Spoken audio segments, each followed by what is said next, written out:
Ahojte, volám sa Mária a po niektorí už viete, že vo svojom voľnom čase vyrábam textilné bábiky s láskou. Dnes by som vám chcela povedať, že raz ma inšpirovala moja známa zo sociálnych sietí, že by som mohla každej bábike vyrobiť rodný list. Mne sa to zapáčilo a tak vlastne zhotovujem bábike, ktorú vyrobím na hranie, rodný list. Ako napríklad v tejto rosničke. Každý rodný list má fotografiu bábiky, má svoje meno, rodné číslo, dátum, kedy bola narodená, farbu vláskov, farbu očí, samozrejme razítko babika Maruska a je to s vlastnoručným podpisom výrobcu, teda s mojím.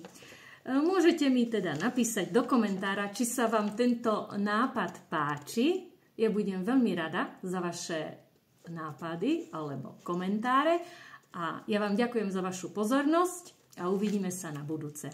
Ahojte!